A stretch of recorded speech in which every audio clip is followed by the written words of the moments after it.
Tonight on LifeInvader News, we sit down with Commander Oliver Quinn and talk about the police academy. And we have developing news on a story that happened back on April 20th.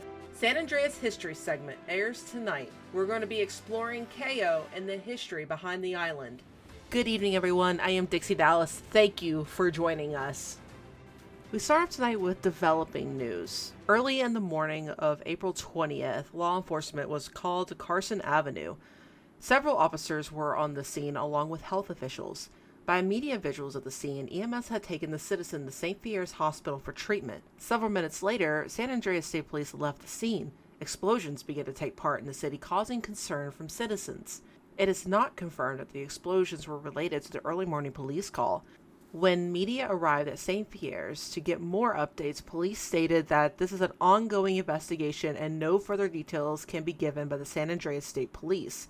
But fortunately, some good news had came out of the story. According from the statement from health officials, the citizen that was taken to the scene was in recovery shortly after the incident. After speaking to one of the commissioners, we had confirmed that the citizen that was taken to St. Pierre was a police officer.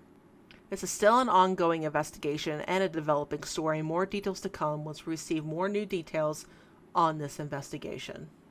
As the police force begins to grow, new cadets are starting to come onto the scene. They need to get properly trained in order to get ready to be out in the field. We sit down with Commander Oliver Quinn and we talk more about the police academy. And everything about the academy is to create a good, solid, policing 101. The San Andreas State Police Academy is renowned for its notorious training program designed to prepare recruits for the challenges they will face in the field. Before recruits can be cleared for solo duty, they must undergo a series of intensive training. Currently, our standard operating procedure, otherwise known as our SOP, is approximately 24 pages. We expect our officers to be policy guide experts in the SOP, as it helps guide them in the activities of making sure our streets are safe. Recruits also undergo tactical training while in the academy, where they learn how to handle various scenarios they may encounter in the field. This includes simulated hostage situations, high-speed pursuits, active shooter scenarios, and when to use lethal force. Now, everything is pretty individualized at this point. We do have a checklist that all cadets must abide by, so it builds off of what they learned from Academy, and then it also extends into the weeds, if you will, to ensure that they have done every type of activity that an officer may do, ranging from issuing a weapons license all the way to booking somebody after having arrested them. After completing the training, recruits may pass a series of exams and assessments to demonstrate their proficiency. Only those who meet the Academy's high standards are clear for solo duty. Now, as you can imagine, our department is still fairly new, but that is our goal, is for when every cadet steps onto the street and they are solo, while it might be nerve-wracking to be solo for the first time, they are not only confident in their skills that they've learned, but we are confident in them that they will represent our department the way that they need to represent our department, both professionally and in their conduct. And this academy is first of many. San Andreas State Police Academy is ensuring that only the best and most prepared officers are sent out to the field.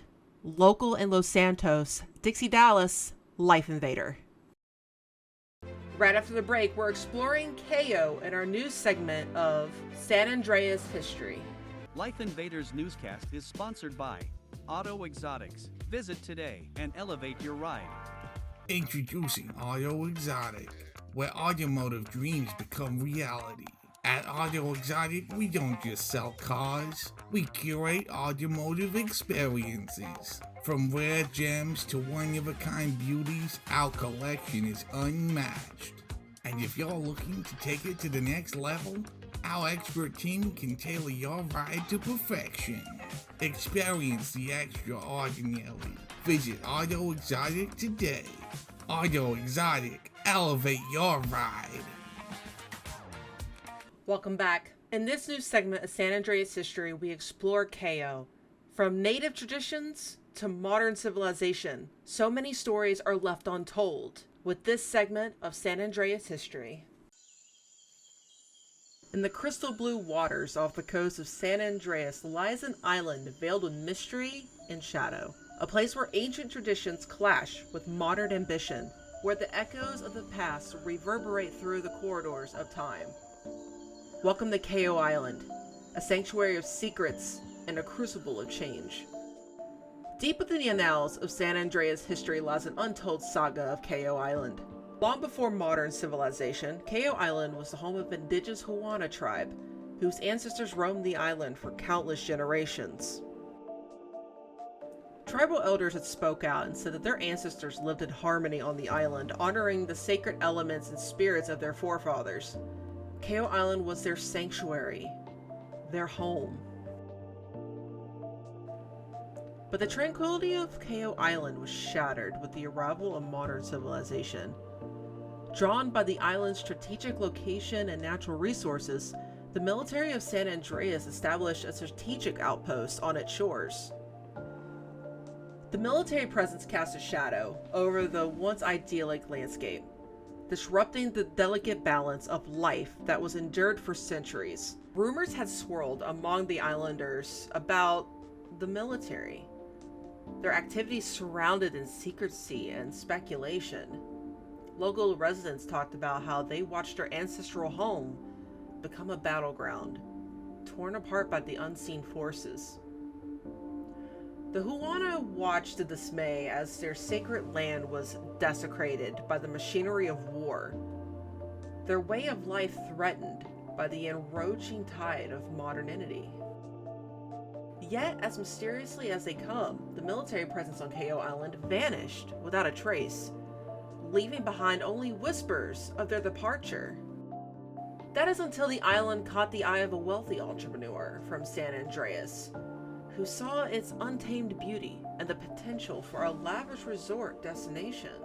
Entered Juan Strickler, known as El Rubio, a notorious drug lord who transformed KO Island into a luxurious paradise for his cartel members, but recent developments signal a new chapter in KO Island's history.